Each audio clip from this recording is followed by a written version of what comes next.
And just like that, we're live, and we're back again with DougyB and Cache Canada Chats with DougyB, and this is the Whole Shebang. How you doing, Doug? I'm doing fantastic. How you doing tonight? I am doing very well. I think I had a great day today, except for a bunch of DNFs that was bothering me, but I didn't let that ruin our day. We had an awesome day today. We just kind of did a relaxing thing. No video. Sorry, you don't get to see any of it. It was just us, just Karen and I, going out and geocaching. Well, Imagine that. a good friend of mine, a cacher who's no longer with us, K-Pom, Kathy, used to say that those aren't DNFs. They're simply that you now know where they're not. That's good. Yeah, I know a lot of the first one where it's not. And I suspect it's under the tree, but what do I know?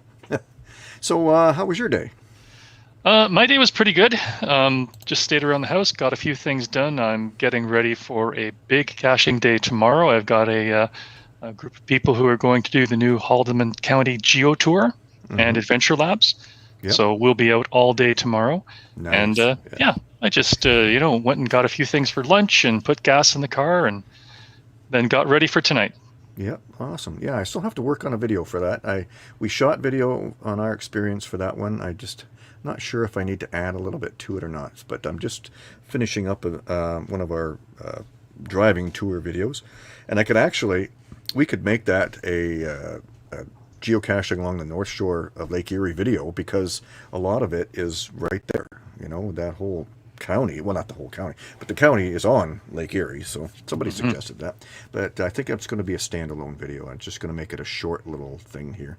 So I want to say hello to some of the people that are in the chat room so far. I see Geraldine Berry, that's otherwise known as Royal Berries, or Mrs. Cache Canada. That's my mom. Hi, Mom. Hi, Mom. And we have BK649 and BK73. That's a mouthful. A previous winner from one of our shows, and CG Hove is one of our patrons coming over from Norway, I believe, and is an ambassador for Cache Tours. And we're going to ask, he doesn't know this yet, but now he's going to find out. We're going to ask him if he will be a guest on Cache Canada Chats, doing a show for advanced cache touring. So tell us the stuff that none of us know or most people don't use. And we'd like to say hello to Nunavut Tidy, Paul Williams. Paul, how you doing? Another one of our patrons. And Heather Hodgins joining us. And we have Ausfox from Australia, Bruce Wayne. I don't think he has a mansion. You never know, he might. White Cloud 65, and that's all I see for now. Jackson Wall, how you doing? And Marg Gaylor, hello. Amy Mary, another one of our patrons. Oh, awesome. Hi, Amy. Say hi to your son. Yeah, so it's so awesome to have all these people joining us.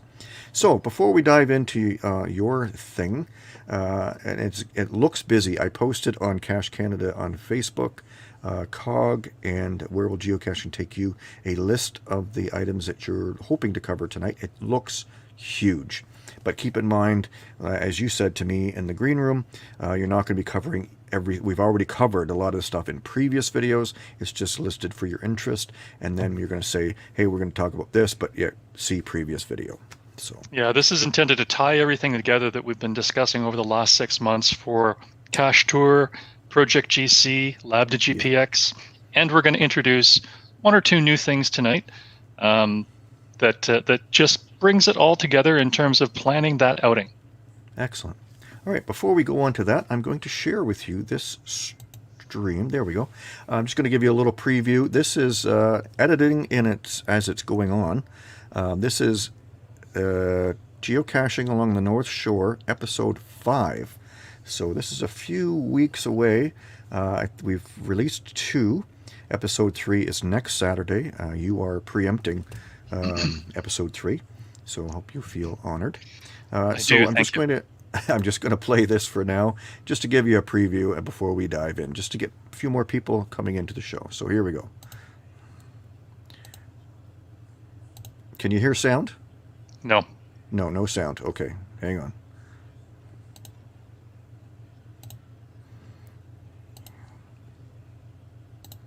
I thought I shared the sound. remove. Okay, I'm going to try again. Stop screen. There we go. I'm going to share screen. It says share audio. Yes, I want to share audio. And window, that, share. No sound. Oh, No okay. sound. Never mind that. Stop. Okay, there you go. You'll have to wait for it to get published. I don't know why it didn't play sound. I hit there's a little thing in the corner you got to remember to click, but I clicked that, and there you go. All right, nada, no. Everybody says no sound. So moving on, Doug, the floor is yours. All right, thanks very much. So I'm going to share my screen, and we're just going to go through what tonight's going to be about and some of the tools that we're going to use tonight. There. So you should all be able to see my screen now. Yep. Great. All right. Well, welcome everybody. This, I think, is what, Dave, our fifth video now this year? Probably, fourth or fifth. Yeah, fourth or fifth video now this year. So to date, we've talked about using Cachetur to do adventure lab planning. We've talked about using Cachetur to do generic trip planning for geocaching. We've talked about using Project GC for various features. And we recently talked about a tool called Lab to GPX, which is great for getting Adventure Lab information into a format that's usable in Cachetur. When I plan my trips, I actually use all of those things, plus a few more tools, to put together the list of caches and Adventure Lab locations and other waypoints that I want to do along my trip.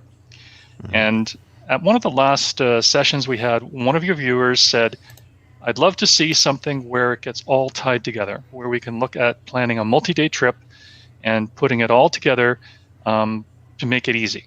And that's what we're going to talk about tonight. So what I've done is I've put together a virtual trip.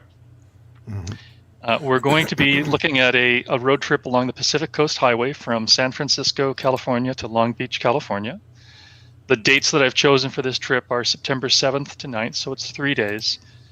And I've broken it down into 3 driving days that, based on my experience, are reasonable days to do driving and caching without getting too tired. So we're going to look at San Francisco to Monterrey. We're then going to look at Monterrey to Santa Barbara, and we're going to look at Santa Barbara to Long Beach.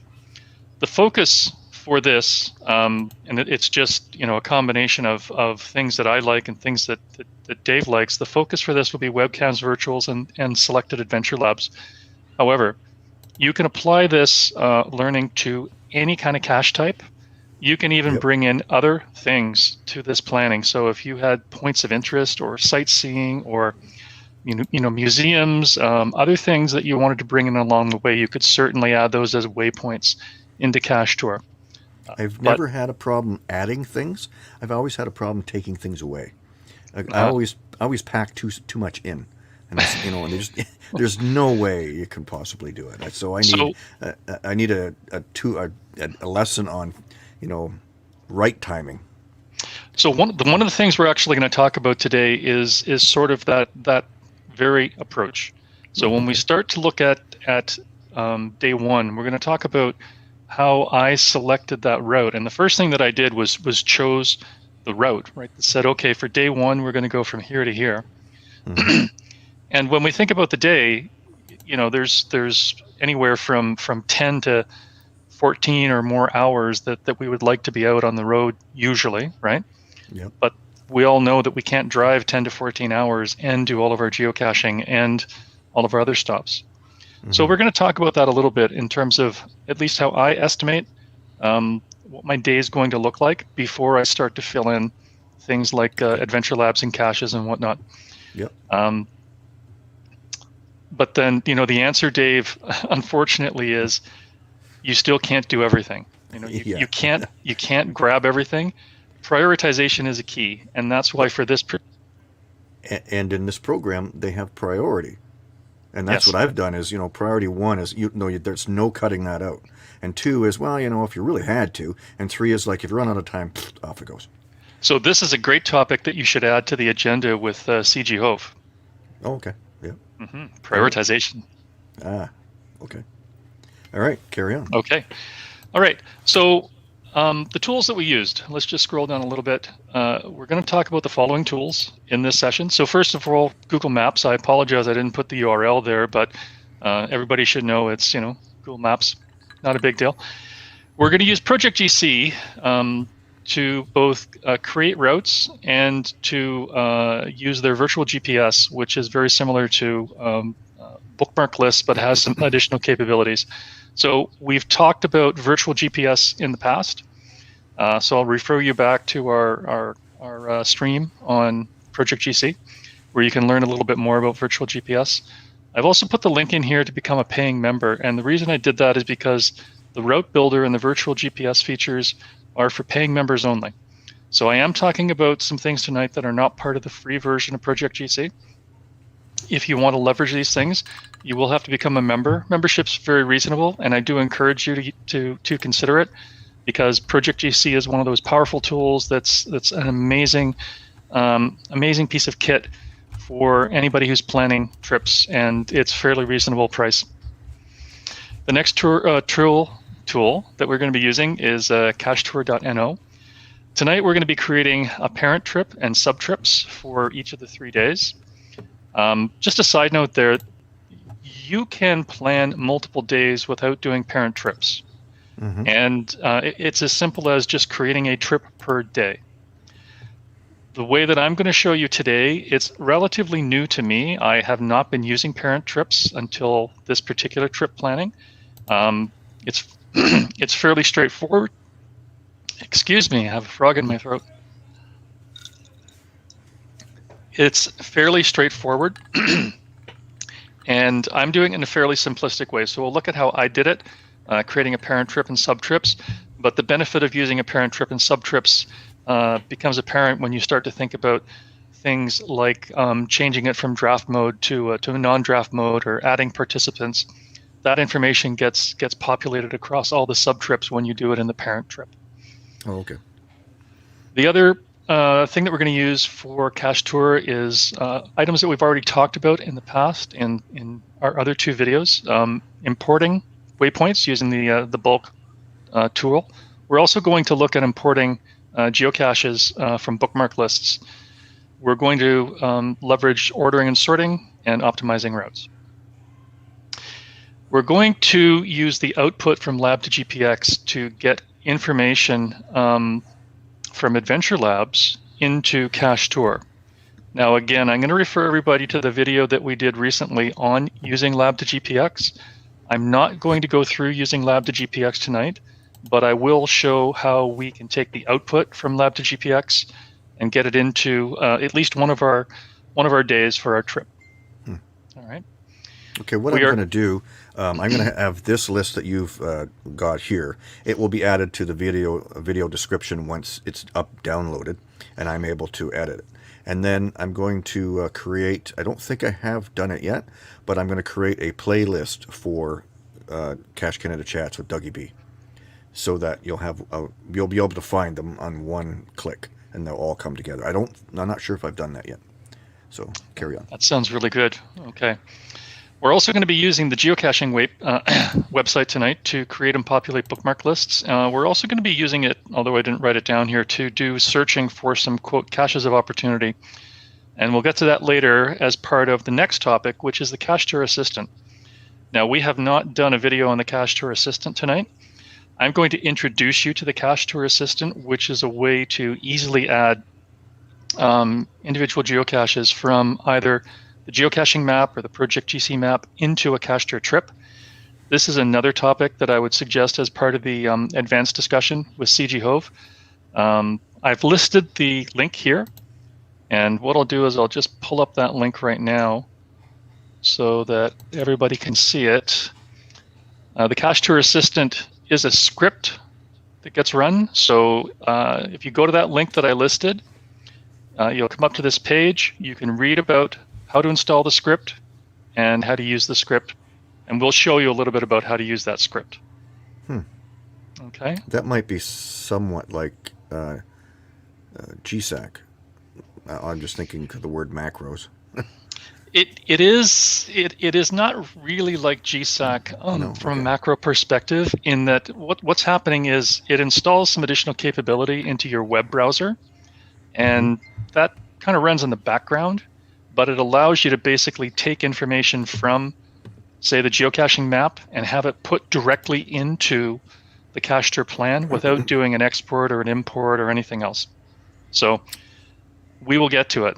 Yeah, we had a comment there. Jen Kiba says that's what I use, since I prefer to choose caches individually from the Project GC map county tool.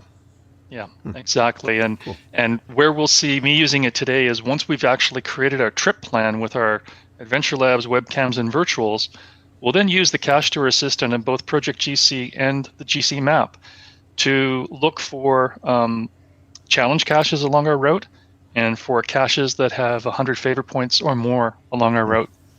Okay. Okay.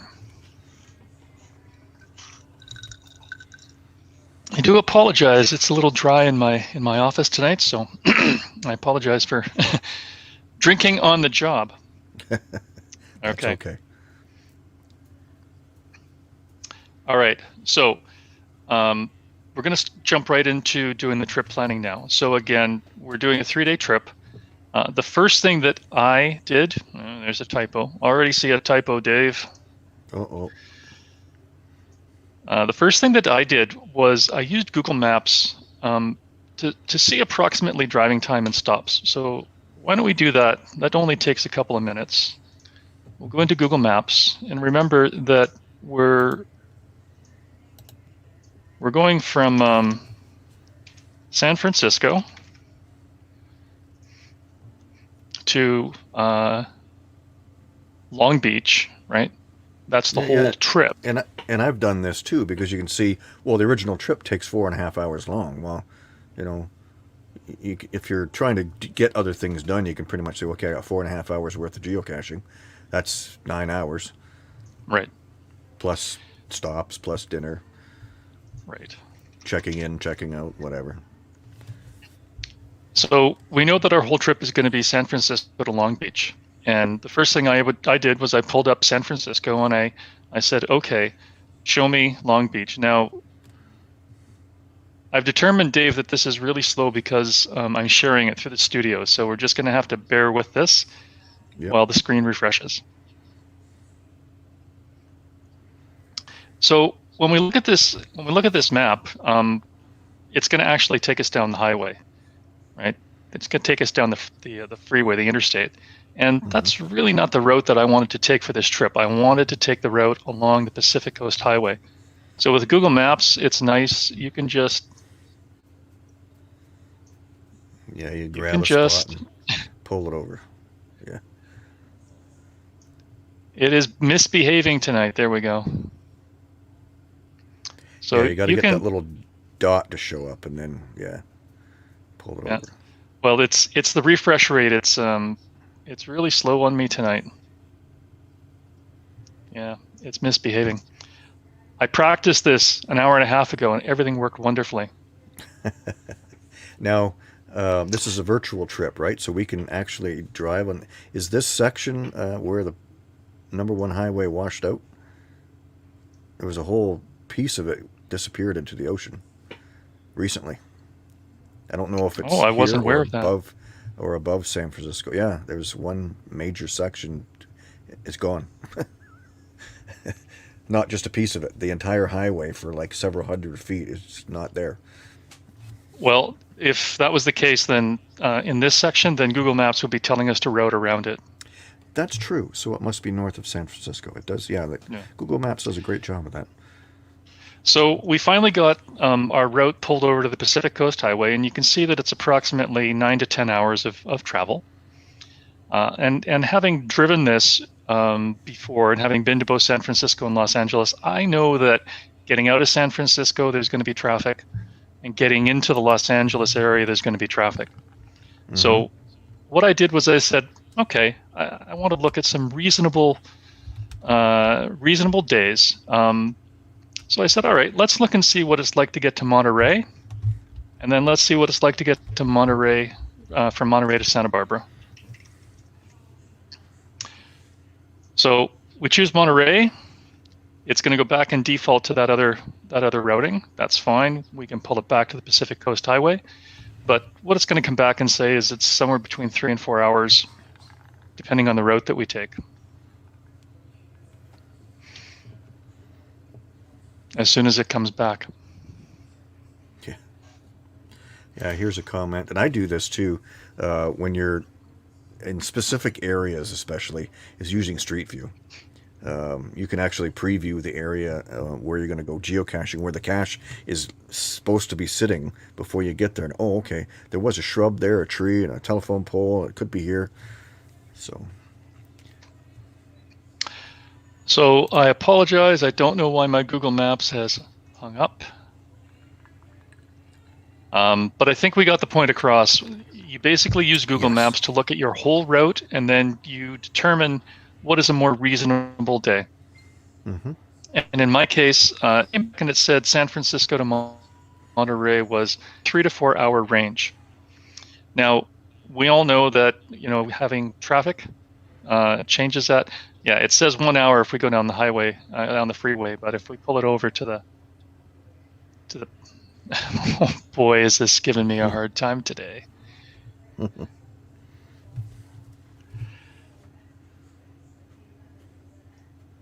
That's okay. All right, we're abandoning this. Google Maps is a problem. I know that if I pull it over, it's going to say it's 3 to 4 hours to go down this route, but we know that that's not a reasonable amount of time. It's going to take longer when we stop for caches and we stop for gas and we stop for bio breaks and food and whatever. Mm-hmm. What I will do is I'll jump over real quick to Cachetur, and I will show you the day one plan that I've already pre-populated. And you'll see that 3 to 4 hours straight driving time is actually much longer.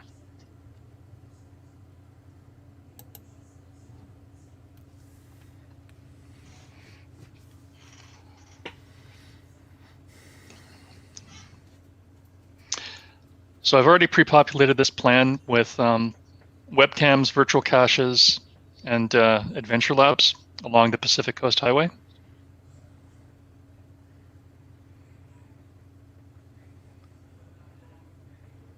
And as you can see, the driving time without stops was 4 hours, 43 minutes. The driving time with stops, 11 hours and 20 minutes. So the point of the exercise is when you go into the Google Maps and you start to determine where your stops are going to be very, very conservative about your drive time.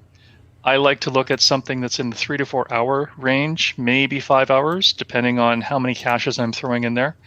And I like Cachetur to come back and tell me that my day is somewhere in the 11 to 14 hour range. Cachetur, by default, can overestimate the time that it takes. One of the advanced topics that could go into is how to override some of that capability and give it a more reasonable estimate. But I can usually beat Cachetur's estimate across a day like this by about an hour, maybe 2, right? Nice. So that tells me that without planning for a lunch break or a gas stop, that I've got plenty of time to do those things within the 11 hours and 20 minutes that have been planned. So again, think about a 3 to 4 hour straight driving time, and then make that your route. Okay. Okay. Yeah. So keep it low. Yeah. Don't shoot for the moon. Okay. That's right. So the next thing that I did was I built routes in Project GC. Now the reason that I built the routes in Project GC is because in Project GC, if you choose to, you can have it search for caches along a route within a certain distance from that route, much like you can in geocaching.com, but you can apply all the filters that Project GC has. So in addition to the typical filters such as things like attributes or cache type or size, whatever, you can, as a paying member, create custom filters and, for example, look for caches with a certain number of favorite points or more, and in combination with other advanced filters. Right. Yeah, there's a comment. Not a 14-hour a day. No, make it a little shorter. Not 14 hours plus a 1 hour time change in a day, not including caching stops, asking for a friend. No, Angela. Asking for a friend, that's funny. All right, so let's look at building a route in Project GC. This is something that we haven't talked about before, but I'll go through it fairly quickly. Again, this is a paying feature. So when you're logged into Project GC, you would click over where your caching name is up in the top right corner, and then select the route builder.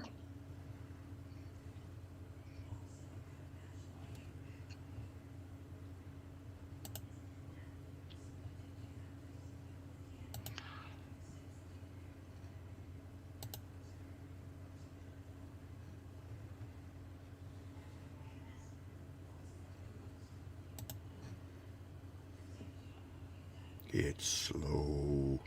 Of course, So this is this is slow anyway. Usually when it refreshes, it's slow. Project GC is.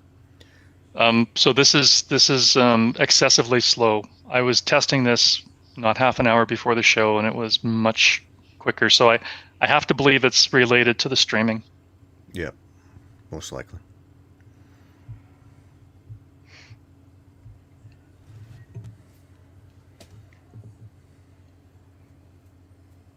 Now, if we were a regular, powerful broadcast studio, this wouldn't be a problem at all. They would give us all the bandwidth we wanted. All right. We're just waiting for Project GC to come back. I'll preview the feature while we're waiting for it to refresh. So with the route builder, you do something similar here with what we were just doing in Google Maps. You tell it your start and stop location. But if you wanted to modify that route a little bit, rather than dragging and dropping, what you do is you add waypoints along the way. So you would select the name of towns or cities along the way that would approximate the route that you want to take. And then you would save that route.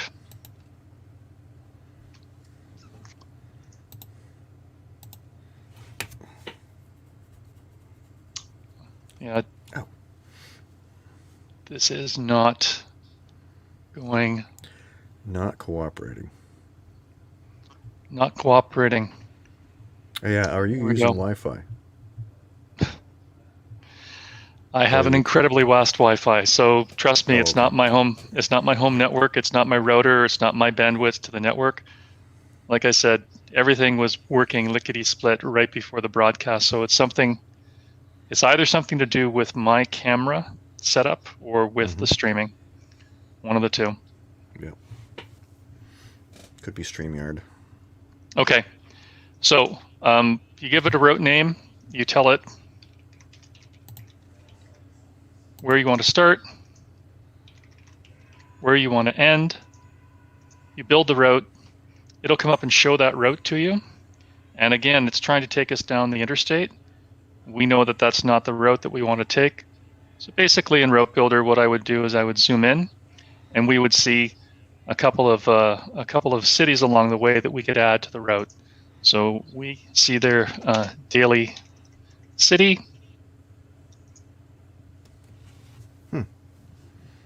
Right, build the route.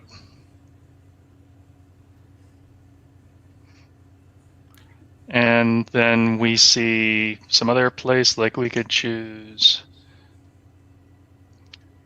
So you can't drag it, you just have to add a few destination points to build the route you want. Okay, yeah. That's pretty easy. much. Yep. All right, there we go. We just added a few points, and now it's gone all along the Pacific Coast Highway. So now you save that route.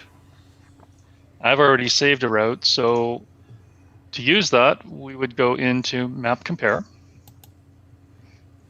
And I'm just showing how to use it. People can apply this later when they actually do their planning. So let's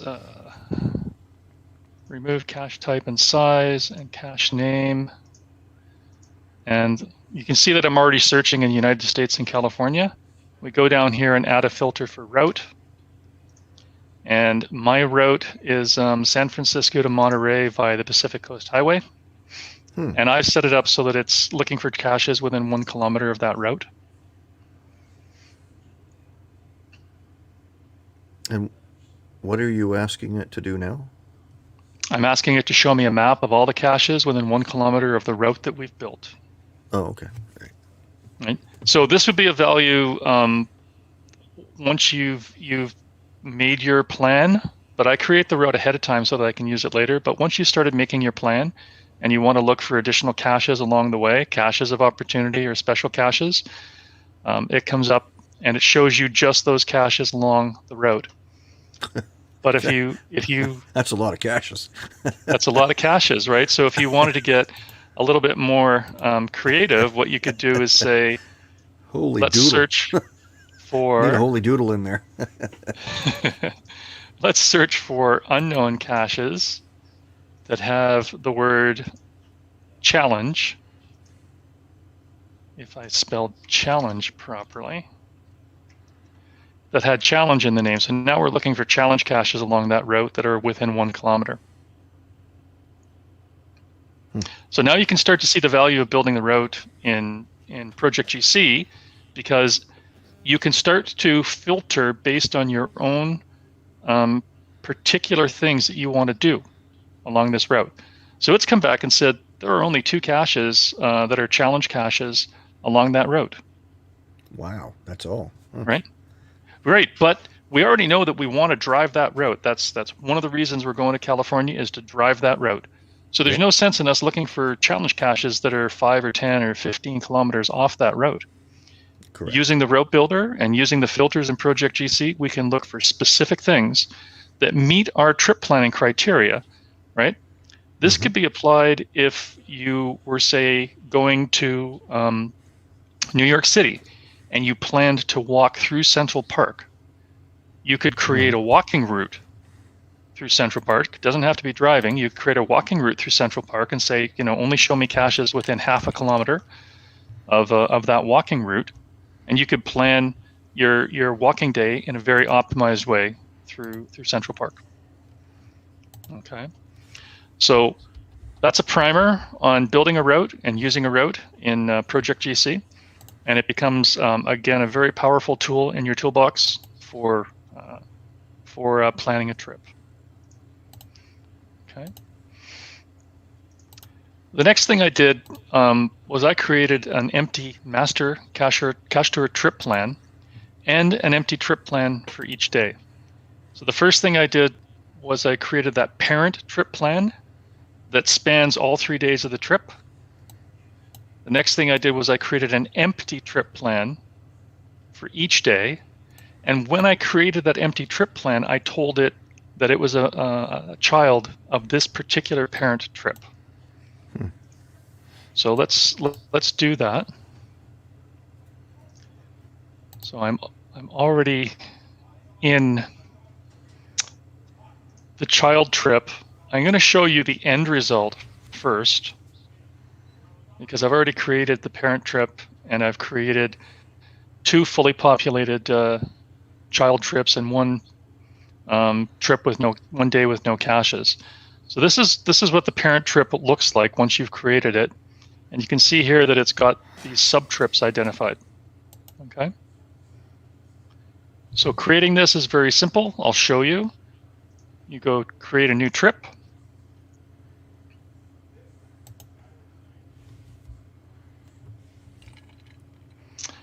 You give it a name.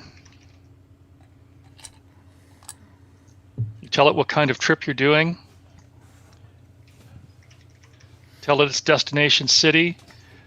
I almost always start by saying the time is not decided. That way I can play with it later on. Select the dates of your trip. So this is the full trip. So in this case, I selected a full week. Add anything else that you need to add, such as start times, time zones, the description, and then you save the trip. That's created the parent trip.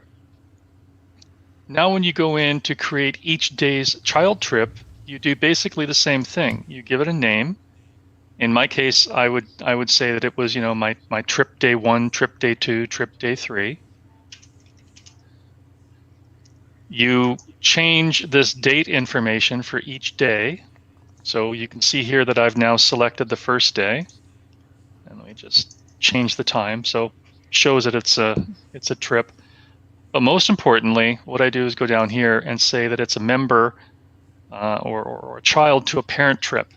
And a parent trip can be any of your non-child trips that are in your list, right? So when I created the day trips for California Dreaming, I selected California Dreaming as the parent trip. All right. So that's what I wanted to do with the North Shore of Lake Erie. I have one big long trip, but I didn't know how to break it up into pieces. So 2 ways to break it up. I'm not sure if Sweb31's on tonight, Eric, but he and I were chatting recently about this very topic, and he and I said, how would you do it? I said, well, typically I create a trip per day, and he says, yeah, I think I like that. And I said, Eric, come back on Saturday night or watch the video later, because I am going to experiment with parent trips and see how it works. So this is the first time that I've actually created a parent trip for this show tonight. Mm-hmm. I haven't used it in real life yet, but based on some conversations I was having with CG Hove a week or so ago, I thought, okay, I'm going to give it a shot. I'm going to try it out. And actually, it makes a lot of sense. It's very straightforward to do it. Yep. And what I'm really doing is I'm applying just one additional step to what I was already doing. I was already creating a different trip for each day, right? Yeah. And keep in mind, you may even need to create a different trip for each group of caches if you are doing large groups that have, like 80 or more waypoints, because there's some optimization limits within Cachetur, right? So you may want to create like a morning trip, an afternoon trip across multiple days, and then bring them all into that parent trip. And the reason for bringing them into that parent trip is that you then get the ability to assign attributes and whatnot across all the trips from the parent trip. It's particularly valuable when you go to share that trip with somebody else. You don't have to share each individual trip. Mm-hmm. You can share the parent. Nice. Again, in chatting with CG Hove, there's some additional things that you can do with parent trips. So I'm going to suggest that's another possible topic with him for advanced. Okay, so trips you can show later. There's some cool stats. Yes. The other thing that's very we'll be in touch. That's very interesting about the parent trips and some of the other advanced capabilities of Cachetur is that you can now start to assign costs to various things within the trip, and then have Cachetur attribute those costs against the participants if you're doing cost sharing. Mm-hmm. Very cool stuff. But the basics are this: do one approach or the other approach. Either break your trips up into individual trips per day or per half day, right? So that you have a different plan per day, or create a parent trip and then create sub trips that follow that same philosophy. Yep. Either way works. But, and CG Hove can correct me if I'm wrong, I'm not sure that there's a way to take a previously created trip and make it a child to a new parent. So today when I did this, I started with the parent trip, and then I created each blank day trip as a child to that parent.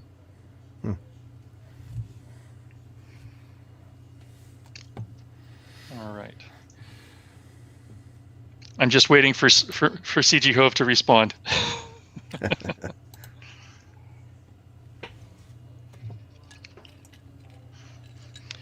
So what we've done so far is we've set the basis for our trip. We've talked about the days that we're going to do. We've created the basic trip. You can create both to and from. Okay, so I have to look that one up. Thank you very much. I created the parent trip. I created the child trips. The only other thing that I did when I created each of the child trips was I selected hotels that we were going to stay in, so that basically I had a starting point and end point. I already knew the cities we were going to be in. I just threw a couple of hotels in there so that we had the basics of a route.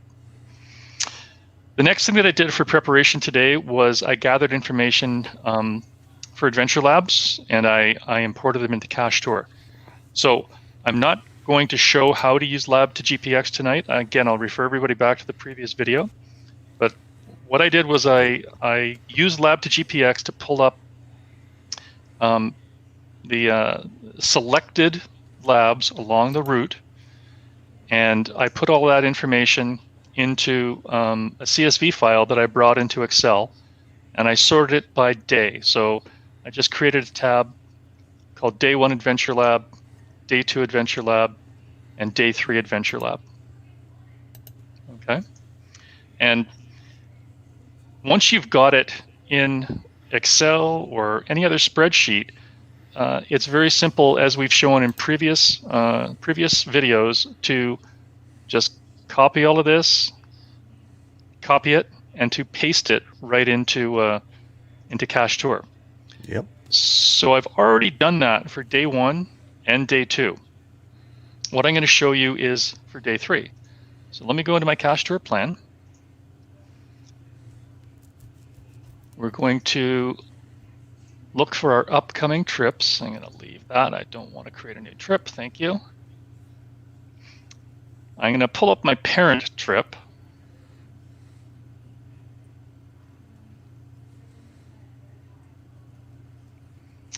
And there's my parent trip, California Dreaming.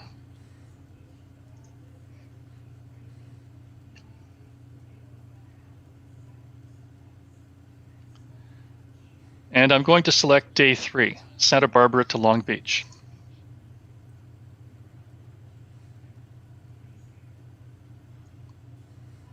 So as you can see, I've already created these 2 waypoints. We're going to stay in the Holiday Inn Express in Santa Barbara. So we'll get up that morning and we'll leave. And we're going to arrive in Long Beach and stay near the airport. All right. Now I've already got all of my my lab locations here. So I'm just going to highlight all of this. And I'm going to copy it, so Control C. Go back over to Cachetur. Now here's an interesting trick that Mr. C.G. Hove taught me as well. If I highlight just below this line and double click, you'll see that the line becomes a dashed line. This indicates to Cachetur that I'm going to insert some new waypoints here. So it means that I don't have to manually sort these later on. So I've double clicked this line. It's now dashed.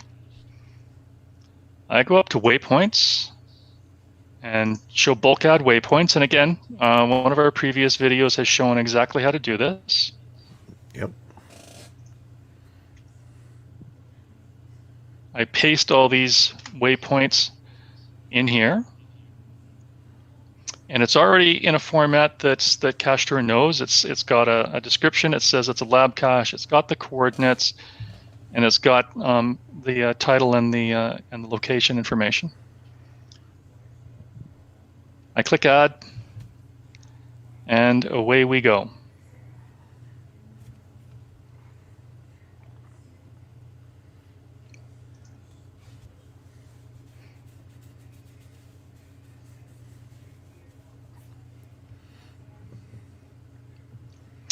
Again, I apologize for the slowness tonight. I have to tell everybody that when I did this earlier for the first 2 trips, first 2 days of the trip, I planned out those 2 days in a matter of an hour.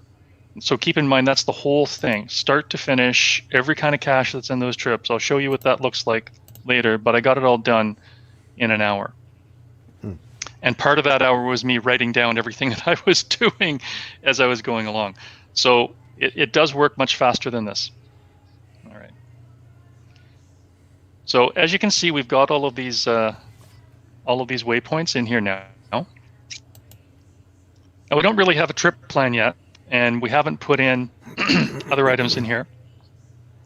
But what I want to do is go down here and double click so that dash line becomes solid again. I'm not inserting anything else right now, so I just want to get rid of that. And if we go down to our map, you'll see that the previous route that was calculated between the hotels is not the same as the route that we're going to take to find the adventure labs. So I could order a new route plan now. It wouldn't necessarily hurt, but I'm not going to do that right now.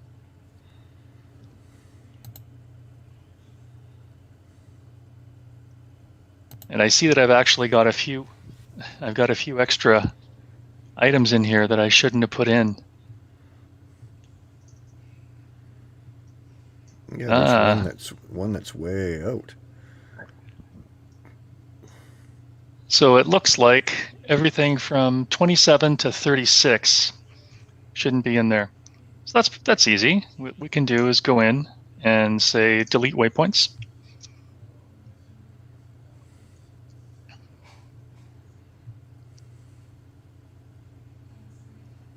And we want to select everything between 27 and 36.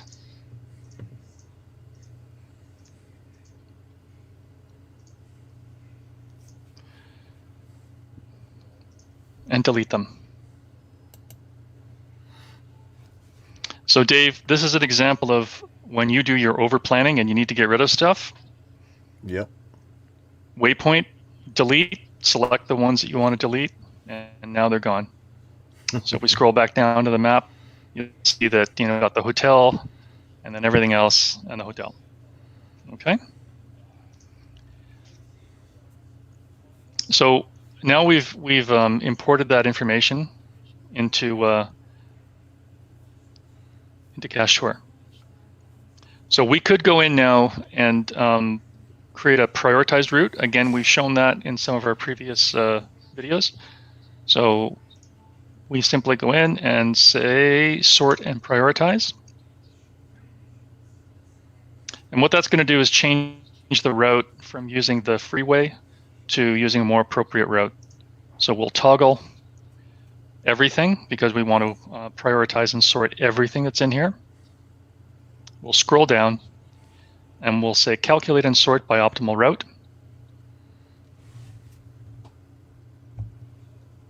And when it's finished, we can see that it's now changed the route. So it's no longer going along the freeway. It's more closely following the Pacific Coast Highway. And as we add additional waypoints for virtuals and webcams, you'll see it'll pull that route down all the way to the PCH later. We're going to save that route. And one thing I like to do is whenever I've saved the route, is to order a new route calculation. Now, I will warn everybody again. We had this conversation when we were doing the Adventure Lab stream. Watch for labs that are linear in nature. So when I used lab to GPX, I asked it to tell me which labs are linear in nature. So you can see they have an L in front of the title, and then they have an S number for the location number. And you can see that my optimized route is actually not very optimized when you think that I have to do these in order. So please keep in mind that for linear, you are going to have to go back in and change the order that you do them in, okay? So I've done that here. I'll save my sorting. I need to do it again for this other adventure lab, but I'll do that at a later time. All right. So we've sorted and prioritized. We've manually adjusted. We've asked for a new route. So in a matter of a few minutes, we used lab to GPX to get the adventure lab information, and then we imported it into Cachetur, and we've got a route between the two hotels that we're staying in. Very quick. Nice. So the next thing we're going to do is we're going to use a couple of different tools to look at putting webcams and virtuals into our Cachetur. Now, I'm going to show these two tools or these two approaches simply because you can do it either way. There's some benefits to doing it one way or the other, particularly if you're more familiar with the geocaching website or the Project GC website. One of the other things is if you're not a Project GC paying member, then you won't be able to use the virtual GPS that we're going to talk about in item 6.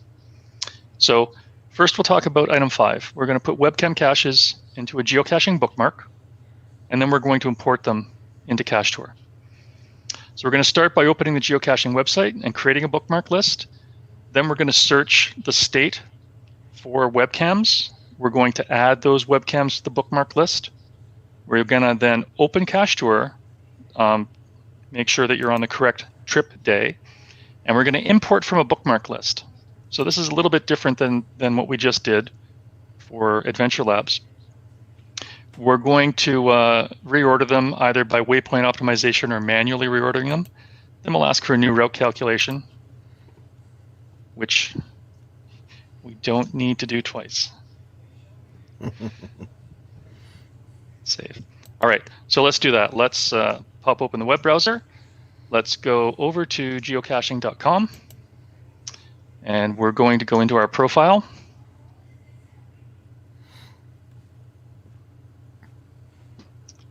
We're going to go into your lists. Hello.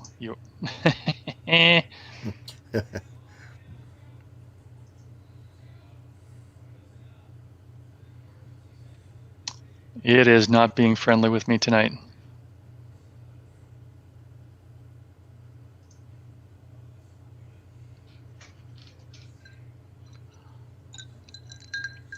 Well, that's loading. He let me share something.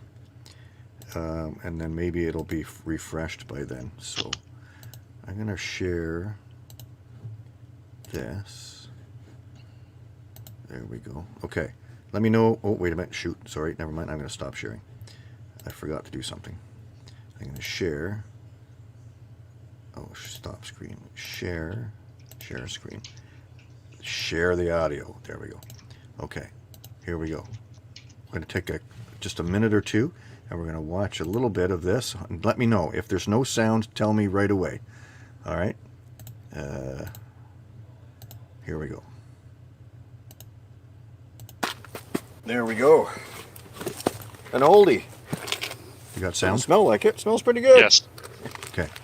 Oh, boy.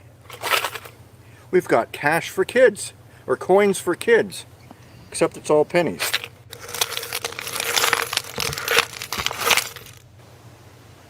What do we do, Neil? Over the last few months, I've been geocaching locally, and I've been finding some coins and some caches. I've also been out to Kansas for Mingo Madness, and we found some coins in Kansas and Colorado. I hope that you're finding coins and that you're saving them for December when Geocache Talk has their Podcast of Hope, and you can donate that to St. Jude's Children's Hospital. Thank you for watching, and I hope that you're participating in #CoinsForKids. They're all pennies, and Canada doesn't have pennies anymore, and there's some American ones in there, but you can't take them to the bank anymore. Well, there you go. Okay, there we go. Now I can hear myself. I just wanted to share that because that's episode 3. That's coming up next Saturday. Coins for Kids, hashtag Coins for Kids is something that Neil Moore, Cache Tales, has been doing, and he's collecting money, and he's actually doubling it, and then he's going to donate all the money that he finds in geocaches doubled, and he's going to donate that to the Cache Talk, that they have a thing on December for the cancer research. So we found in Canada we don't have a whole lot of, we haven't been able to find a whole lot of caches that have coins in them. I know Cache the Line has been doing it, has found a few, but it's just something that we wanted to share with you. It's called the Podcast of Hope. We've usually have been part of that, and that comes up in December, and they raise money for the hospital, so in the States. And they've done a great job. I think last year they raised $8,000. So we'll carry on. I finally was able to share a video with sound. And my screen was finally able to refresh. So we're going There to we carry go. on with creating a bookmark list in geocaching. I'm going to call this California Dreaming Day 3 Webcams. These are And some keep in mind, webcams I need. that's right. And keep in mind, our Day 3 was from Santa Barbara, California to Long Beach, California. So now that we've created that list, we're going to search for in California. So we'll do a statewide search.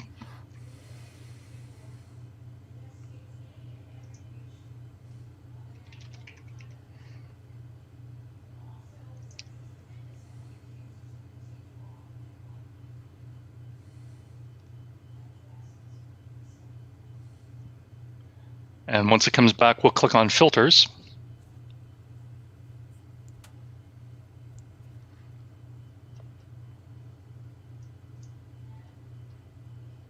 And this is how I start building trips. Usually, is by geocaching.com and filtering, and I will kind of know a route that I want to go on, and I just click on caches that I've mapped. You can see it on the map, and then just click on them. Yep, add, and then as the route is created, I look at them. Oh, that's too far off, and then I just get rid of it. Well, Dave, you wait until I show you this Cachetur Assistant feature at the end. You're going to love that. I won't have to do that anymore. Well, so basically, what you would do is you would create a bit of a route in Cachetur, right? Put some waypoints in there and a few caches, whatever. Then you would lay that onto the geocaching map and simply select the caches that are closest to your route that you want to do. Bruce says, FYI, Cachetur has a webcam assistant. It does. So I have not done a webcam since I've started using Cachetur, and I'm looking forward to being able to go down to the States to do a webcam to try out the assistant. So what I'm doing in here is I've just filtered out everything except webcams. So we're looking in California, we're looking for webcams. It's going to bring up all the webcams in California, which there aren't a lot, so I'm not terribly worried about how many caches it's going to bring up. There are, well, not a huge number, but as far as webcams go, it's there's not quite a few. thousands. Oh, California. No, you're right. Yeah. No, you're right. I was thinking the West Coast.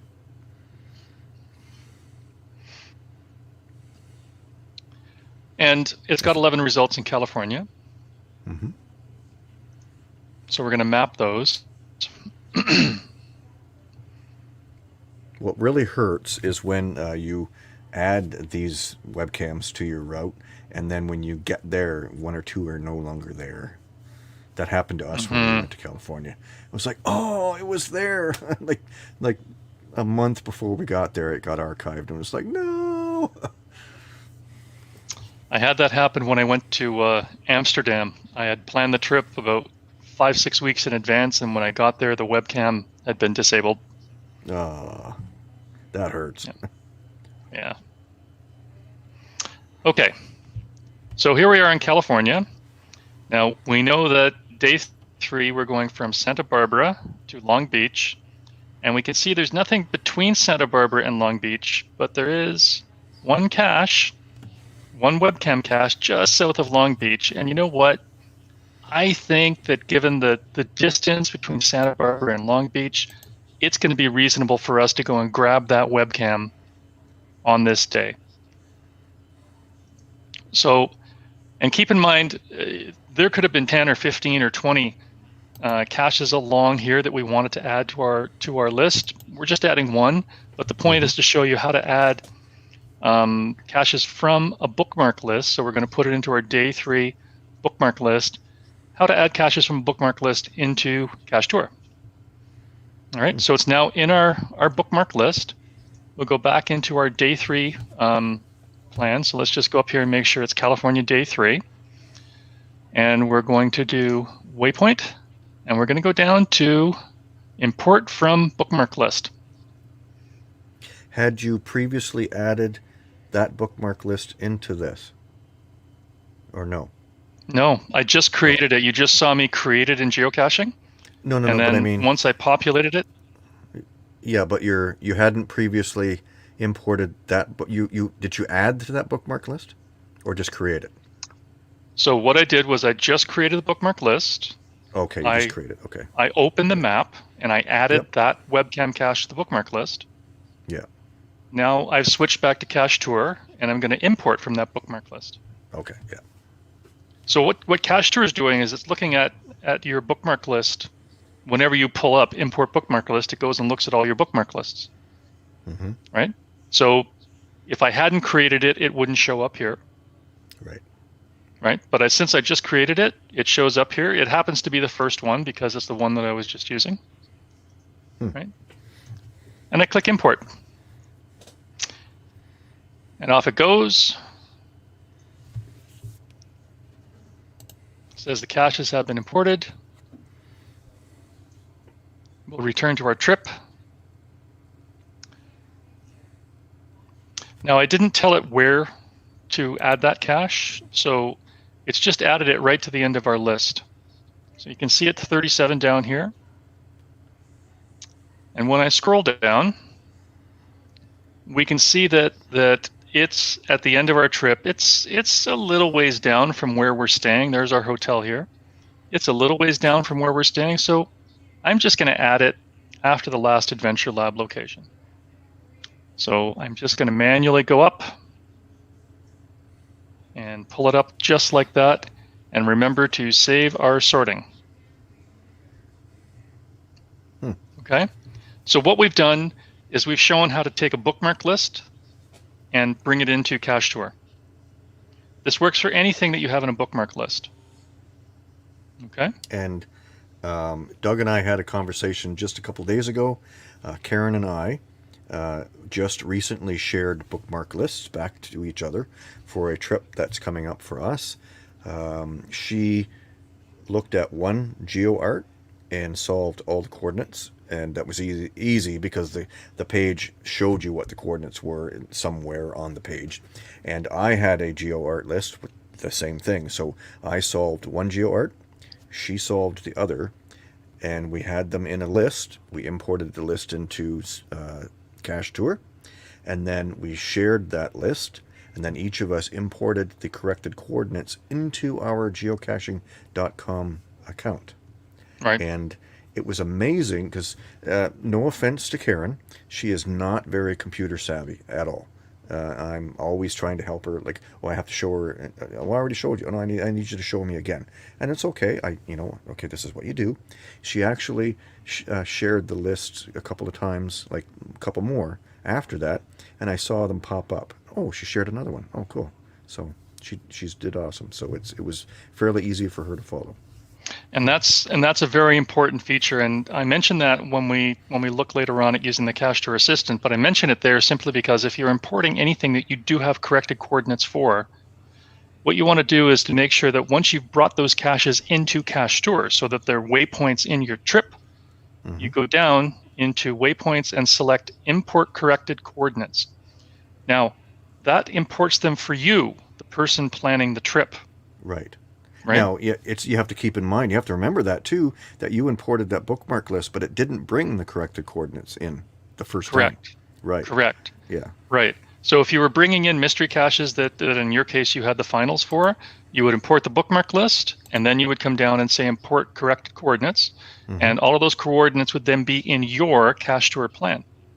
Yep. However, the next step is make the trip final, right? It can't be in draft mode. And then so it's not showing here, but when it becomes final, you have a download menu, and you can export those corrected coordinates to the other participants. Oh, okay. Right? Yeah, we did it. Sorry. You can export any corrected coordinates that are in a trip from somebody else off to gc.com. Okay, we did it manually on our own. Like she imported them to her, and then I imported them from her. Anyway, it worked. So another way to have done that, Dave, would be if you had created a trip, and then instead of making Karen a participant, you could have made her an author effectively, and you could both import them, and then you could both export them. And she did that. She made me an author on hers, And so I don't know how that affected it, but we Sounds we like were you able. have another topic for CG Hove and the advanced Cachetur. Yeah, we were able to do these 2 geo arts. Now she has 4 or something. There's one geo art she's done, I think, that has 1,000 geocaches. So it's going to be multiple trips, but it's a good thing our daughter lives there, so we will be paying more than one visit to the area. So Well, so a great example of that, we've gone a little bit off track, but let's talk about it. A great example of that is tomorrow I'm doing this tour of the Haldeman Geo Tour. And there's a bunch of multis in there, and I know that those multis are going to take me back and forth, back and forth, back and forth if I follow them. So I've already determined what the final coordinates are for the multis. And what I did was I brought them into my Cachetur trip. So I imported those corrected coordinates, and then all the participants I've told to do the download export. So now those corrected coordinates are in their geocaching profile. And when they create their GPX files, they'll have those corrected coordinates, and we can go right to the finals. Yeah. nice. Okay, so we've done the bookmark list. We've imported. So what we did was we created a bookmark list. We added some caches to it, in this case, webcams. We then opened Cachetur, and we imported a bookmark list. So that's really what I wanted to get across, was that if you have a bookmark list for your trip, feel free to import it. It's very straightforward. If you are a Project GC user, you can do this using virtual GPS. And it's a slightly different process, or at least I used a slightly different process, but it has the same effect. So let's go into Project GC. And we're going to use the virtual GPS feature, which is up here. You see this little thing that looks like an old style phone. That's a GPS. So we're going to go into the virtual GPS, and we're going to create a new GPS, a new virtual GPS, a new list. So in Project GC, virtual GPSs are much like lists, but they actually have some additional capabilities.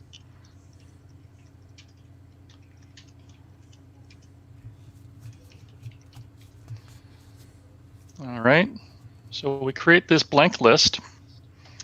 Now what we're going to do is we're going to look for virtuals in California that are that are along our route.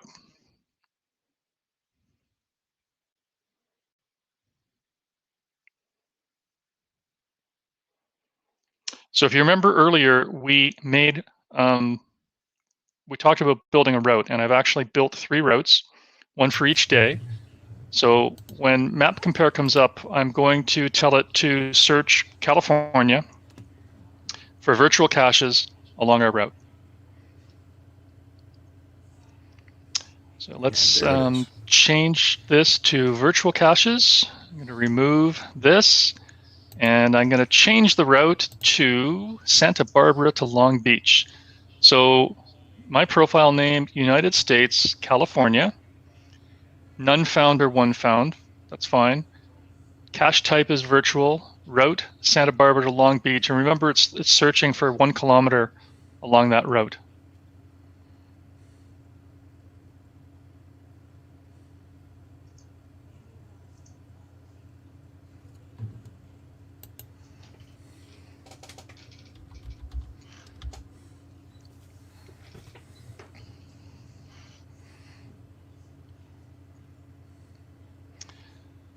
So here's the route, and it's showing all of these virtual caches along the route.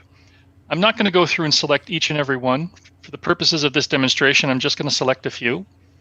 Basically, you go and you find one, and you click Add to the virtual GPS, and you see now up here in our Day 3 virtual GPS, we have 1. Alternately, I could go down here and click on selected ones, and click Add. And now you see up here we have 5 in our virtual GPS. And in fact, it's a little hard to see on the screen, but you can see that there's a little green check mark in this one and in some of the other ones. It's hard to see them, but that indicates that they're in the virtual GPS.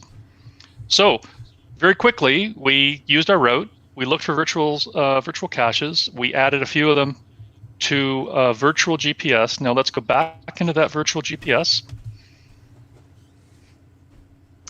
And rather than doing an import from Project GC's virtual GPS, what we're going to do is do something similar to what we did with the Adventure Lab caches. So we're going to tell it to download a CSV, and it's going to create this file. So you see down here, I've now got this file that was created. I'm going to tell it to open when done. And when it opens, it's going to pull up, in my case, Microsoft Excel. That's what I use to edit CSV files. And just give it a minute. There it is. So you can see that when you export a CSV, it gives a lot of information. But really, all we need is what's in column B. We need these GC codes. So I'm gonna grab those GC codes. I'm gonna highlight them. I'm gonna do a Control-C to copy them. I'm going to go back into my California Dreamin' Day 3. And just like we did with the Adventure Labs, I'm going to do a bulk add.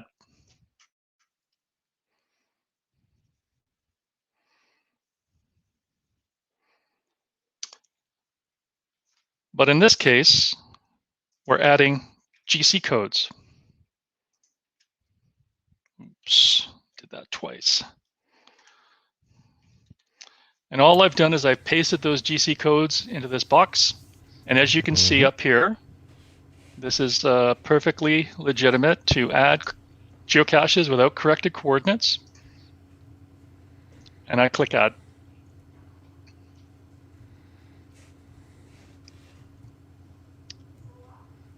Cachetur does its magic. It brings the caches in. And again, because I didn't tell it where in the list to insert them, it's adding them to the end of the list. So we go down our list of waypoints. We can see that these virtual caches have been added in down here. And if we go down to our map, we'll now see that there's virtual caches along our map. All right. Now, we're not optimized, so we can go in and we can resort. And I'm not going to worry too much about linear versus nonlinear right now. You all understand that you do have to address that at some point. I'm just going to resort everything by toggling it all, calculating and sorting by optimal route.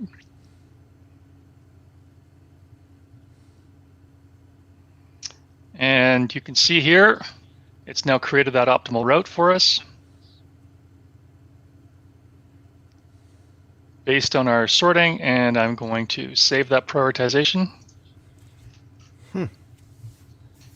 Now, in a matter of an hour and 13 minutes with all the talking and back and forth and discussion and watching videos, we've managed to create a full day child trip. So we created a parent trip, we created 1 day's child trip, and we've got our hotels, we've got virtuals, webcams, and we have Adventure Lab locations in there. And without playing around with the routing too much, we've got an optimized route. And it says that this is a 7 to 8 hour day. So that's pretty good. And you could easily add caches that you see on the map, like like you're talking, maybe you're coming up to that, is high favorites or older caches, stuff like that. You could easily add them and just resort. Well, thank you, Dave, for the segue into point number 7. Segue. So that's why I'm here, not just to give you exactly. a place to talk. I'm the segue man. Segue man. And it was perfect. So we've created our base trip. We've added the caches that we really wanted to target along that trip. Now let's see what other caches we might want to add based on our route, based on the route that we've now calculated with Cachetur. This is where we're going to use the Cachetur assistant. Okay. So we can do this from geocaching.com, or we can do this from Project GC. So what I'm going to do is I'm going to show this from Project GC. Yeah, let's do Project GC first. And for Project GC, we'll do high favorite points. And then we can also show this from geocaching, and we can do... no, let's do Project GC for challenge caches, and then we'll show geocaching for high favorites. All right. So let's start with Project GC. And again, remember, we're doing this for day 3. So in Project GC, we will go into the map compare feature.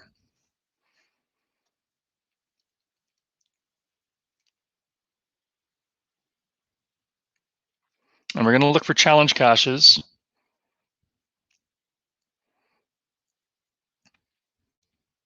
Now I could look for challenge caches along the route that I built in Project GC, but I want to show it this other way, which is using the Cachetur assistant, and it actually overlays the route that we built in Cachetur on top of the GC map. And then we can easily add whatever caches we want in. So we're in Map Compare. We have our profile name, United States and California. We're going to look for unknown caches. We don't want to use that route. But what we do want to do is look for challenge caches. So we're going to look for cache name, where the cache name contains the word challenge. Okay, so this is going to find all of them in California. That's going to be a whole lot. But wait, we'll show you how to really focus down on that Cachetur route.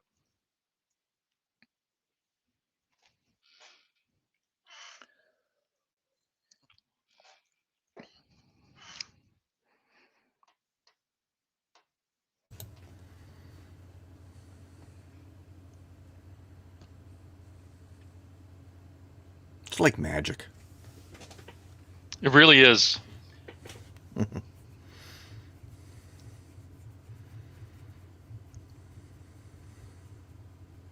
And I think I know why everything's slow, Dave. I've been using an application from Logitech tonight on my camera that I haven't used in the past.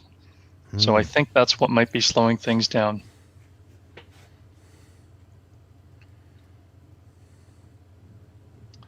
All right, here we go. We've got our map. That's all of California. I'm just going to scroll down a little bit because we know we're dealing with day 3. So we're going to look down in the Santa Barbara to Long Beach area.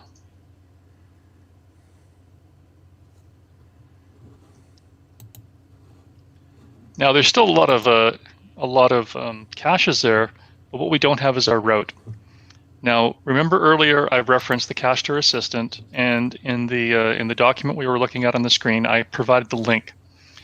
If you want to use the Cachetur assistant, you have to go through the installation process to install it. But once it's installed, up here in your bar, you'll have this thing that says activate the Cachetur assistant. So I'm going to click on that. And now it's running the macro that we were referring to earlier. So it goes away and it figures out that we're interfacing with Cachetur, and it's going to come up and say a little menu at the top that asks you to select which Cachetur trip you want it to display. It should default to this one that I have up right now, California Dreaming 3. If it doesn't, we can select it.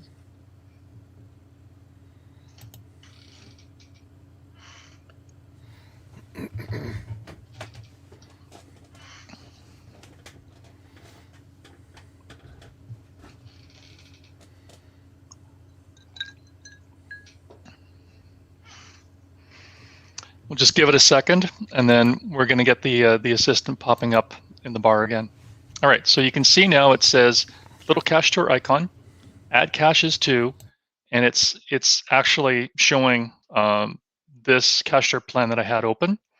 I could click on the drop down and select any other Cachetur plan that I have in my list, but we do want California Dreaming 3.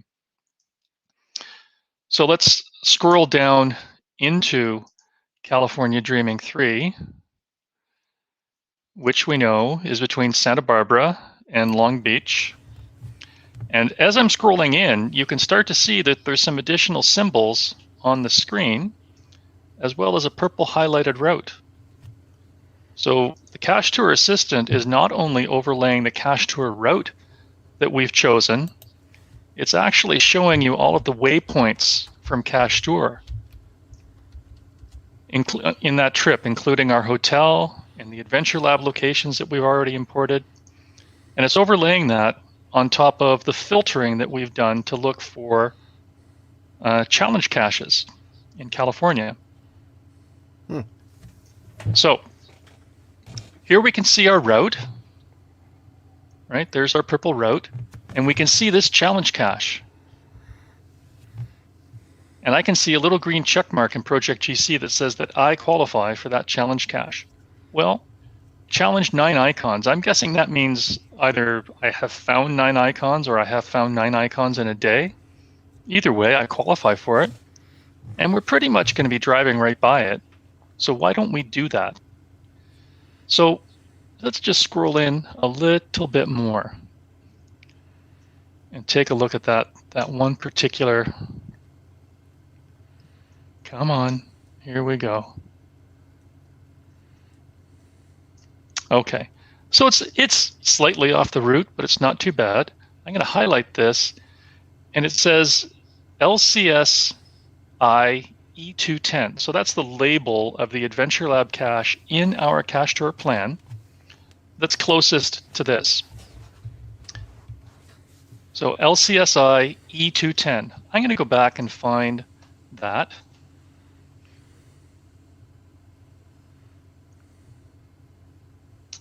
Here it is, LCS E210, and we want to do this challenge cache immediately after that. So I'm gonna highlight this bar between these two Adventure Lab locations and double click, and it brings up that dashed line. I'm gonna go back to Project GC. I'm gonna click on this, and down here we have this little icon that sends to Cachetur. It's now sent it to Cachetur. So if I go back into Cachetur,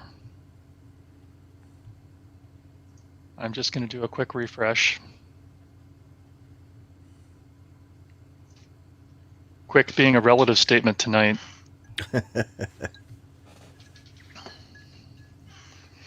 But that's the key, is refreshing, because you could look at it and go, well, how come it's not there? I just added it. You got to refresh. And there it is. So, Dave, we created a route in Cachetur, and then we looked along that route using the Cachetur Assistant for caches of opportunity. And we added this challenge cache that we qualified for. So think about that. We leveraged everything that we did to create the Cachetur trip. We leveraged Project GC and GC.com and Lab2GPX, and we created our Cachetur trip. And then we leveraged the Cachetur Assistant to go back to Project GC to search for some advanced filtering and add this one cache that we really wanted to get because we found it and it's near our route. Nice. Yeah. So this works great when you're looking at, say, Adventure Labs, right? So you create your Adventure Lab plan and you got a whole bunch of Adventure Labs, say, in a little town, and you have no idea what caches there are. Well, you use the Cachetur Assistant, and it brings up all of your Adventure Labs that you're doing, and based on whatever filtering you're using, it shows you all the other caches that are nearby, and you can very simply add them to your trip. And again, you can go back and re-optimize your trip, resort your trip. It's all in there. Nice. So we did that for a challenge cache, but the same thing works for geocaching. So let's go back into our geocaching advanced search. Let's change our filters for California, United States. And we don't actually need webcam or virtual because we've already done those into our list. but we do want to change the minimum favorite points to, let's say, 100. So this particular geocaching search is for the state of California. It's going to look for all caches except webcam and virtual that have 100 or more favorite points. We're going to update that search, and it will come back with a list. It'll probably come back with hundreds, 168. And that's across the whole state. We're going to map those. I do this so much. This should really help you out. Favorite points wise, you have to remember where you are, because if you search for 100 favorite points in Canada, you not that we don't have a lot of good caches, but you'll get less numbers. You got to reduce, like in Canada, say 50 or 25, because we don't have as many people searching. So you have to kind of adjust it to where you're looking to. If you know what I mean. Even though the screen, yeah, I do. I do the same thing. And so if I'm looking in a small town, I might adjust it down to 10, as opposed to a bigger city where I might look at 25 or 50. Mm-hmm. So even as the screen's refreshing, you can see down here that it's already started to overlay, because I've already enabled the Cachetur assistant, right? It's already been enabled from a previous thing. And you can see it started overlaying our Cachetur route and our Cachetur list of caches. So there it is down there. Let's scroll in if we can.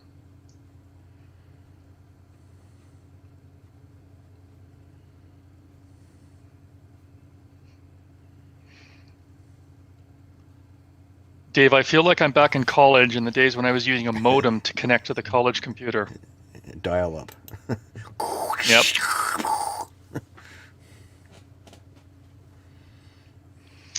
Yeah, I think some troubleshooting is in order before I do my next streaming with you. Troubleshooting on my side. All right. So the point is that you can do the same thing in geocaching web map that we just showed in Project GC. You can use the Cachetur assistant, and again, we've enabled it, and we're showing the California Dreaming 3 plan. And you can use geocaching filtering to bring up your map. And in this case, we're looking for 100 favorite points. So it looks like there's one right here. Let's just choose that one. Sitting on the dock of the bay. Oh, it's a TB hotel. All right. And that's right near. Fun. Yeah. That's right. Oh, it's right near LCSIE 210 again. All right. They're good for 1 Minute Wednesdays. So because it's very close, I think it's actually before the challenge cache. So let's just reset where we're going to insert it. And we'll click on that. And over here on the left, we see send to cachetur.no. So it's been sent. We'll do a refresh on Cachetur.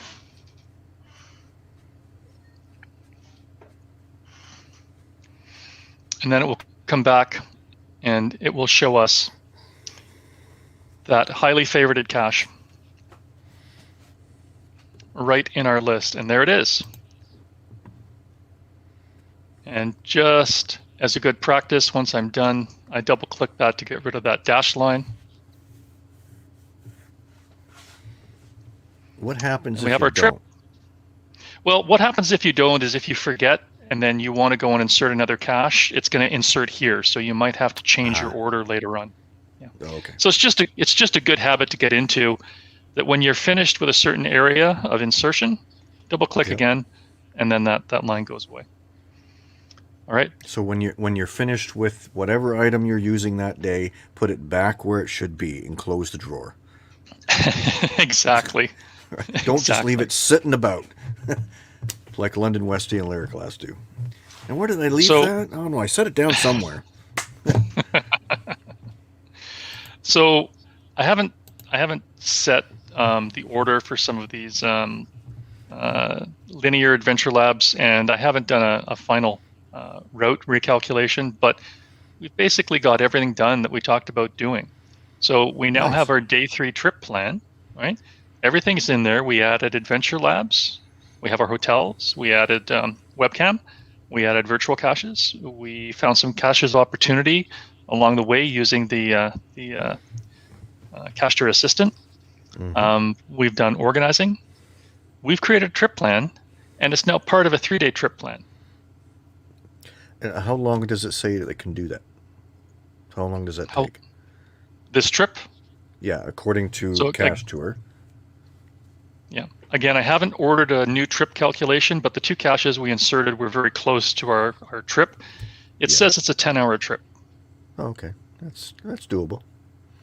It is. So if we scroll back up here, we'll go back. Keep in mind it still says draft, right? So we'll go back to the parent trip. All right. The parent trip shows us that we have these 3 sub-trips. What I'm going to do is invite you, Dave, to this trip. Yay! When are we going? September 7th. Ooh, nice. I think I All right. might be in Michigan. They have planes there. You can fly down. That's true. And the only other thing I'm going to do now is I'm going to remove the draft status, which should remove it for all the children as well. So this is the nice thing. If for example, somebody was planning to do a very long trip, like here in Ontario, we have the Kings Highway Virtual that would take, probably 5 or 6 days to go from end to end, and maybe even longer to go back. So if somebody was planning that, they could do all these sub-trips, right?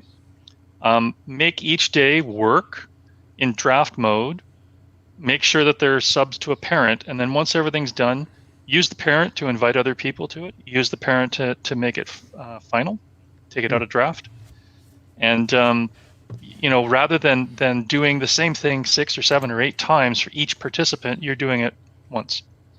Nice. That's All very right. cool. And if Dave were to look into his email, or if he were to log into Cachetur right now, he would see that he's been invited to this trip. And as a participant, he could go in, he could look at it and see all the things that we've done. So I'm going to go back to my Word document, and I'm just going to recap what we did. So we figured out where we wanted to break up our days based on Google Maps. We built a route for each day in Project GC that we then later used as part of our planning. We created an empty parent trip and an empty child trip for each of our days, although we could have split that differently. We could have created a different child trip for each half day or for each town, or however we wanted to set that up. We got, and again, now it doesn't matter what order you do this in. It's just, I happen to do Adventure Labs first. We gathered our Adventure Lab data and we imported it into Cachetur. We then used a geocaching bookmark list to bring in our case, webcams into Cachetur. We also used Project GC's virtual GPS, in this case, to bring in virtual caches that were along a Project GC route that we had developed. And then we used the Cachetur assistant in both Project GC and geocaching maps to bring in caches of interest using specific filterings, but that were specifically along the Cachetur routes that we were looking at for that particular day. Once everything was done, we changed our draft status, we added participants, and now we have a 3-day trip plan for California to get all the things that we want to see. Nice. So I know that sounds like a lot, and it kind of is in a way, because we brought together a lot of things that we've been talking about over the past 6 months, plus we introduced a couple of new things like the Cachetur assistant tonight. It does. It does. It did take me a little while to be comfortable with all of these things. So Lab to GPX is still fairly new to me. Cachetur Assistant is still fairly new to me, and parent / child trips is brand new to me. This is the first time that I'm actually doing a parent trip. Yep. But as you go back and look at these videos that we've done, as you get familiar with some of these skills, moving on to the next thing becomes easier and easier and easier. I've now probably put together 30 to 40 Cachetur trips in the last year, and the time it takes me to do this has been reduced significantly as I've learned to use each of the features and each of the tools that we've talked about in this series of videos. So if I was planning this 3-day trip, start to finish, without talking through it and without documenting all the steps that I was doing, just planning the trip, I estimate that it would take me somewhere between 1.5 to 2 hours to plan a 3-day trip. Oh, that's not bad. Yeah, it's not bad at all. That's one of the things, both Karen and I are off work this week. We're on vacation and preparing for a bigger vacation. And amongst other things, we're going to be planning some Cachetur stuff. So we're going to be planning trips. So we're going to be applying some of these things that we've learned here this week. So hopefully we can come up with something good. Very good. And share it on our videos as well. And we have used Cachetur for our north of Lake Erie, or North Shore of Lake Erie series. I was able to create the full trip, and it was very easy for me to share that via the app with Karen, so she could see, where are we now? What are you at next? And so she can see just the caches I had highlighted, not everything else. So it was easy for her to spot where we were in the trip. Like, I wasn't following the Cachetur list verbatim, because things change, the weather changes, or a whole multitude of things. It was not an absolute, I had to get that cache. It was based on, the previous cache we found was a dud, so we didn't film it. So I need something a little bit better, something cool. Let's go get it. Well, this one works. Well, this one's far better than I thought it was going to be, stuff like that. So, but our videoing completely changes the way we do things in Cachetur. So in that vein, one of the features that you would want to look at would be how to override the stop time for each of your waypoints, right? Yeah. So that when you think you're going to be doing a video, you would override the default amount of time Cachetur thinks it takes to do a cache or an adventure lab, and add X number of time. 4 times. Right. One and a half. Well, of course, that'll take us. We did 3 of those today. We couldn't find any one of them. But what you're doing is you're taking your real world experience and you're applying it to the tools, and the tools have the capability to be flexible. So when we started talking about how to break up this 3-day trip, the first thing I did was I went into Google. And I took my experience and I said, look, I realized that a 3 to 4 hour driving trip really represents 10 plus hours of caching. Right. So I said, I'm not going to look for a 10-hour straight through drive. I'm going to look for 3 to 4 hours, and that becomes my day. Same thing as what you're talking about, which is, if you're going out to film, you need more time at a given waypoint than most people would need to find that cache. So you should learn that feature, which says, in my plan, here's how I override that stop time. That's true. Yeah, because we know usually sometimes ahead of time which geocache is going to take longer, just based on what we've established ahead of time. Like episode 1 of the North Shore was Welcome to Amherstburg. Because we were using that as the intro, we knew that cache would take us 5 minutes to find, if that. It took a little longer because there was an issue with it, but because we're filming a sequence, a major sequence, that's going to take 20 minutes, even 30 minutes to get it all right before Karen can learn her lines. No, say this, not that. I see. I like to pick on her. I'm sure that she'll get you back for that. Oh, she will. I see that there was a question from Angela from Pinlight. It says, if you share the parent with X people, can you have a secret child that only you can see? Maybe specific caches along a route that only you need or want versus the group. I think how I might approach that, Angela, would be to create a separate trip. So I would plan that day for the group, and then I would clone it for me and add the caches into that trip that I want to do beyond the group. And how would you approach that with the group? Say, oh, this is just me. So yeah. it depends on the group you're with. Now we're getting into group dynamics. Some of the Yeah. caching groups that I've been with are very adamant about sticking to the plan. Yeah. And some of them, particularly in Ontario, have cachers that are called squirrels. And they veer off after shiny objects like other caches. Yeah. But what about this one? What about exactly? No. Exactly. And you know, there's no right, there's no wrong. It depends on the group that you're with. Yep. Very cool. Yeah. So you did it all in a minute and an hour and 41 minutes. There you go. Roughly an hour and a half. It looked like a lot, but this is definitely not our longest video. We've gone over 2 hours in some of them. So very nice. Yeah. So what do we do now? Well, what we do now is we say thank you to all the viewers, and we let them know that if you do have any questions, my email address is in here, dougyb.gc@outlook.com, or you can reach me through geocaching. My caching name is DougyB, and that's the best way if you do have any questions. Just understand that I may not be able to respond right away, but I do try to get back to everybody who asks me a question. I'd also like to say thanks to several of the viewers, and I'm not going to name each viewer, but many of the viewers have reached out to me and asked questions.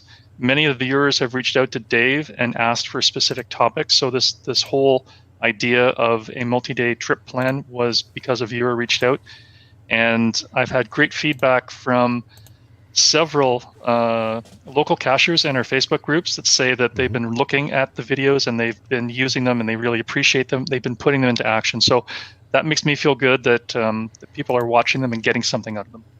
Nice.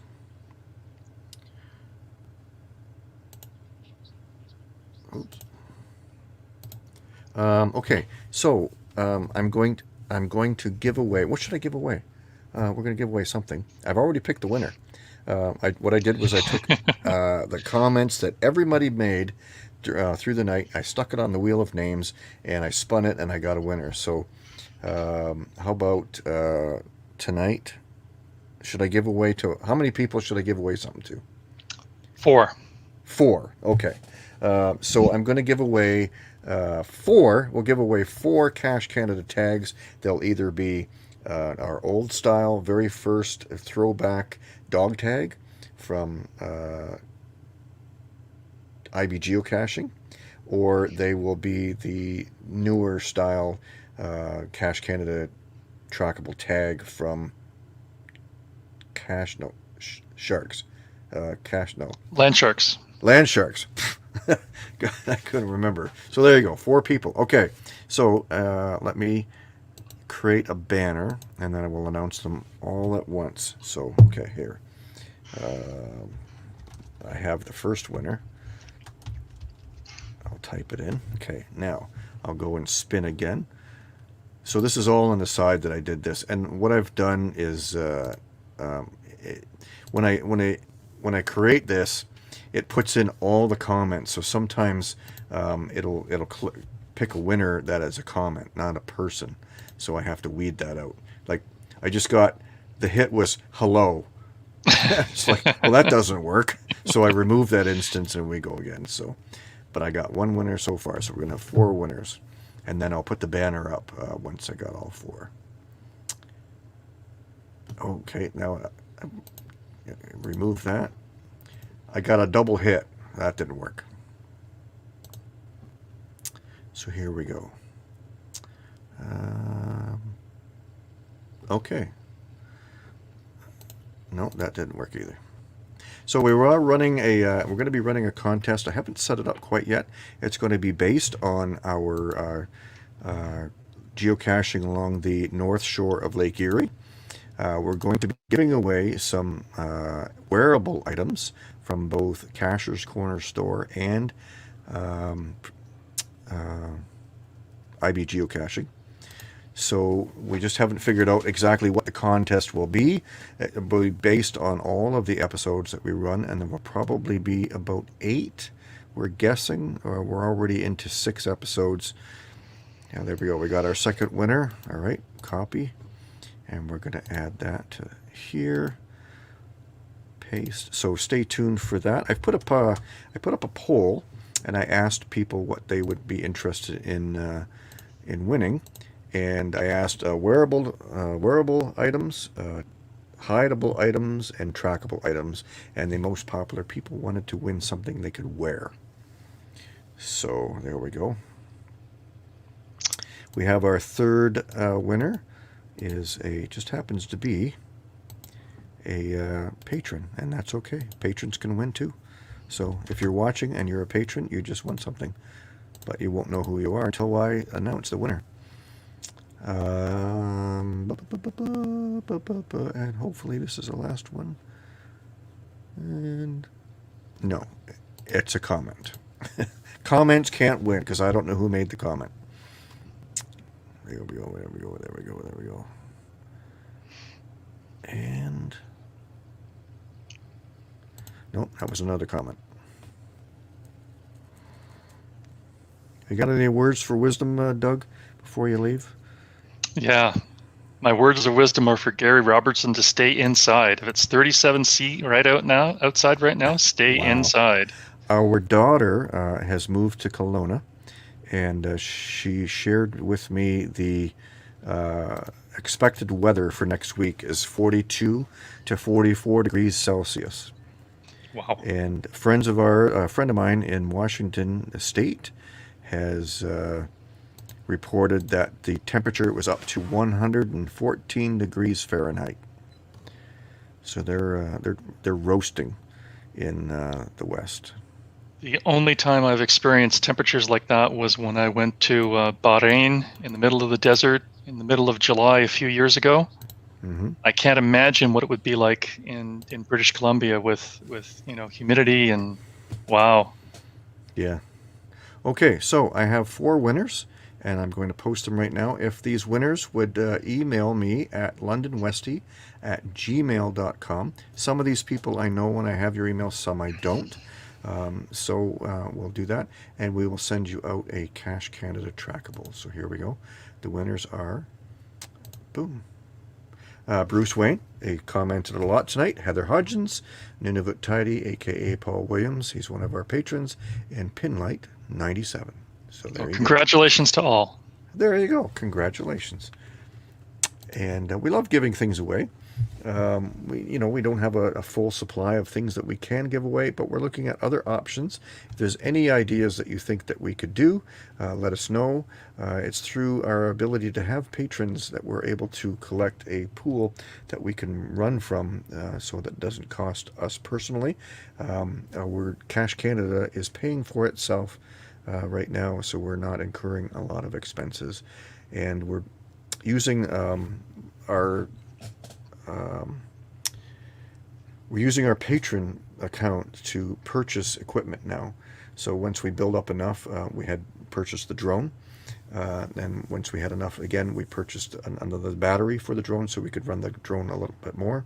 And then we purchased new canoe seats, because a canoe is, we consider that part of our equipment to be able to bring viewers and more in-depth caching experience. And the canoe is 45 years old, and it started to decay, the seats wise, but the hull is fiberglass and it's in beautiful condition. So we purchased seats and a yoke from Novacraft Canoe, and I've already installed the one seat, and Karen loves it. She's just having a great time with that seat. So just a matter of getting the time to install the others. So there are things that we do for our patrons, for their patronage, but then we also have that to pool from to give away to help people. So Bruce Wayne says, I just wanted to wanted to be a contributor. Wasn't sure CG Hove was going to be here. Thank you, Cache Canada. And CG Hove will be in contact with him to set up a special date to have an episode, as Doug suggested, on advanced cache tour. So. And by the way, advanced means all the stuff I don't know. And keep in mind, I know this much. Yeah. And he says he just spent 5.5 weeks in Nigeria. Was hot and humid. I can just imagine. So, I don't know. And that's the thing, is it out west they have the 44 degree Celsius. Is it humid, though, like we have in Ontario? Gary wrote that he heard with the Humidex, it'll hit 50 in Kelowna. Wow. Holy doodle. Mm-hmm. That's a holy doodle moment. And we are going there July 2nd. We're flying in on July 2nd. So hopefully the temperature drops a little bit. And on that trip, we're hoping to do as much as we can. Obviously, we're doing some other things with our daughter and our future son-in-law. But we're hoping one of the earth caches that we need for filling our earth cache fizzy is 4 hours north of where our daughter lives. And that's one of the trips that we're planning, is to do that one. So that will be an epic episode for Cache Canada. So look for that. So, make sure you show us your Cachetur plan for that one. Okay, because there are geocaches on the way I've already spotted. So we'll see how that goes. Yeah. And we'll try to incorporate our cache tour plans. I meant to do that on the next episode that we film for the North Shore of Lake Erie. I need to include that just to show what we did, what we didn't know, maybe what we've learned, just to show the whole plan. I think I posted it on Facebook, but I didn't post it on any of our videos yet. And an update on the beard, I want to keep it. So there you go. Anybody's wondering, I like it. It's really cool. Except when I wear a mask, it looks horrible. Anyway, except for the mask, I love it. It's just I've never had a long beard before. I'm kind of liking it. So there you go. You need one of those masks that goes around the whole beard. Oh, I got to get those. There you go. I'll have to look that up. So, all right. Well, thank you very much, Doug. It was been a pleasure once again. And I'm sure we'll have you on. I think we were going to do one on Project GC again, or a different one or something. We will absolutely we'll have you on again, and we'll figure something out. You're always coming up with something new. I try to, and I wanted to say thanks to you and Karen for having me on. Since January, we've done several of these, and as I was telling you recently, it's been incredibly valuable for me. I love doing them. I love the feedback that we get, and thank you very much for pushing me a little bit, and happy to have done them. Yeah, it's awesome to have you to bring content to Cache Canada, valuable content that people really get something out of. And these videos are very well appreciated. We get comments on them all the time. So thank you so much. And look forward to seeing CG Hove on Cache Canada Chats. We'll be in touch with him to set up a time that works for him. And it will probably be earlier so that he doesn't have to stay up until 3 or 4 in the morning, and a time that works for him. So thank you, everyone, and congratulations to our winners. Make sure, please, that you contact me via londonwesty@gmail.com. Paul, I already know. The others, I'm not sure if I have emailed, but make sure just email me, and we'll get those off to you. So thank you very much, everybody. And if you're ever willing to support us, there we are, patreon.com, Cache Canada. Thanks, Doug. Thank you. See you again. If you're Good in the night, all. neighborhood again, drop in. Will do. All right. Oh, wait a minute. I got a thing I can play. Brand. It was right here. It was right here. I knew I had it. It was right here. Oh, damn it. I lost it again. There we go.